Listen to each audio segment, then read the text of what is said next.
श्री शिवाय नमस्तुभ्यम हर हर महादेव। दोस्तों, गुरुदेव जी ने बताया कि घर के गमले में पार्थिव शिवलिंग का निर्माण करके आप मनोवांछित फल कैसे प्राप्त कर सकते हैं। तो मैंने भी प्रण किया कि मासिक शिवरात्रि जब जब महीने में मासिक शिवरात्रि पड़ेगी तो मैं घर के गमले में पार्थिव शिवलिंग का निर्माण करके पूजा अर्चना करके मनोवांछित फल का पूरा फल प्राप्त करूंगी बाबा महादेव से। तो आइए चलिए जानते हैं पूरे वीडियो में कि मैंने किस तरह से पार्थिव शिवलिंग का निर्माण किया। मेरे हस्बैंड ने ये देखिए पार्थिव शिवलिंग का निर्माण किया था। तो इस तरह से आप पार्थिव शिवलिंग बना लीजिए। फिर उसमें जल अर्पित करिए। जल अर्पित करने के बाद आपके पास जो भी है दूध, दही, घी, शहद, सब चीनी का एक पंचामृत बनाते हैं वो आप समर्पित कर दीजिए बाबा को अपनी कामना कहकर। उसके बाद कहते हैं दूध और जो ये जल चढ़ाते हैं खाली ऐसे नहीं चढ़ाना चाहिए, इसमें आप चीनी ज़रूर चढ़ाइए। जो चीनी है आपके पास तो चीनी आप थोड़ी सी ज़रूर बाबा को समर्पित करके आप इसमें चीनी चढ़ाइए। उसके बाद शहद आप अगर शहद है आपका शहद भी अलग चढ़ा सकते हैं। फिर हम जो चावल हैं, तिल हैं, जौ हैं बाबा को समर्पित करेंगे। शहद की डिब्बी थी हमारी, नई थी तो मेरे हस्बैंड से खुल नहीं रही थी, तो वो कह रहे थे कि कैसे मतलब डालें उसको, वो खुल नहीं रही है। तो मैं शहद की डिब्बी खोलने के लिए लेकर चली गई। फिर आप चंदन है आपके पास तो चंदन लेकर आप बाबा को चंदन समर्पित करेंगे। अपनी कामना देखिए आप और मन ही मन आप श्री शिवाय नमस्तुभ्यम, श्री शिवाय नमस्तुभ्यम ज़रूर बोलते जाएंगे।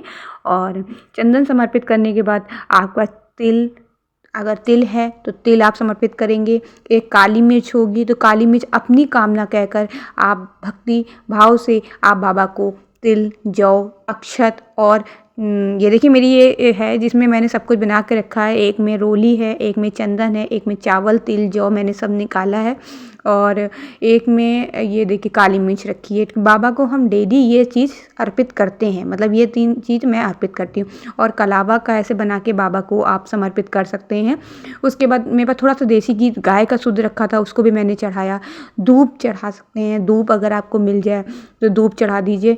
एक समी पत्र थी, समी पत्र मैं कहीं से ले आई पेड़ से, तो मैं समी पत्र चढ़ाइए। ये मनोकामना है, मनोकामना भी बाबा को चढ़ाई जाती है, मिल जाती तो ठीक है, मनोकामना आप चढ़ा सकते हैं।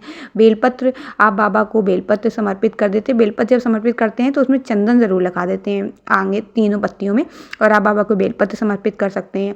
उसके बाद आप दक्षिणा ज़रूर चढ़ाइए बाबा को। फिर इसके प्रसाद के रूप में आपके पास जो भी है फल, फूल, मेवा जो भी है आपकी, वो बाबा को आप समर्पित करिए। मेरे पास फूल नहीं था यहाँ पर, तो मैंने क्या किया, फूल नहीं था तो अब फूल नहीं है तो ऐसा तो है नहीं, जो चीज़ नहीं है तो बाबा बस अब मन से श्रद्धा से आप चीज़ें करेंगे, बाबा वो अवश्य पूरी करेंगे। फिर आप देसी घी का दिया बनाइए और एक धूप बत्ती बना के, फिर मुझे शहद मिल गया, ये शहद खोल के ले आई। मेरे हस्बैंड ने शहद बाबा को समर्पित कर दिया। शहद लास्ट में आया, जो था मेरे पास मैंने श्रद्धा भाव के साथ उसको समर्पित किया। आपके पास जो कुछ भी है आप बाबा को समर्पित करिए। धूप दीप दिखाइए बाबा को, धूप दीप दिखा कर चारों तरफ बाबा के घुमाइए, फिर रख दीजिए। और फिर उसके बाद हमारा आरती का टाइम आया। फिर हमने बाबा की आरती करी। आरती करने में आप ओम जय शिव ओमकारा जो है सिंपल सी आरती आती है, वो आप बाबा की आरती कर लीजिए। जब आपकी आरती पूर्ण हो जाए, सब कुछ हो जाए, आपका दिया जो है आप दिया से आरती पूरा कर लें बाबा का। अपनी दिया आरती होने के बाद आप दिए को वहीं पे पास पे आप बाबा के रख दें। उसके बाद जब आपका दिया धीरे धीरे कहते हैं पूरा बुझ जाए, मतलब हो जाए, जल जाए पूरा, फिर उसके बाद हम उसका विसर्जन करेंगे। तो बताएंगे हम आपको विसर्जन किस तरह से करेंगे, चलिए आइए देखते हैं।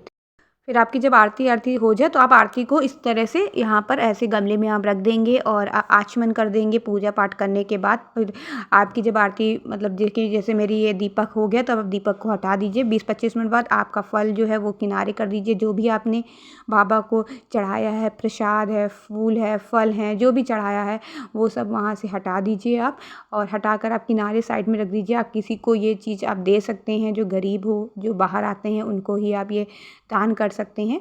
उसके बाद आप इसको सबको साइड में रख लीजिए। रखने के बाद आपके पास जो 1 लोटा जल पड़ेगा, आप धीरे धीरे करके उस लोटे को जल को आप बाबा को समर्पित करते जाएंगे। ऊपर से समर्पित करेंगे, अपने यहाँ वो जो पार्थिव शिवलिंग बनाई है आपने धीरे धीरे विसर्जित होती जाएगी। श्री शिवाय नमस्तुभ्यम बोलते बोलते उसको धीरे धीरे समर्पित करते जाएंगे और पार्थिव शिवलिंग आपकी क्या होने लगेगी, प्रवाहित होने लगेगी। आप ये ऐसा मन में बोलेंगे।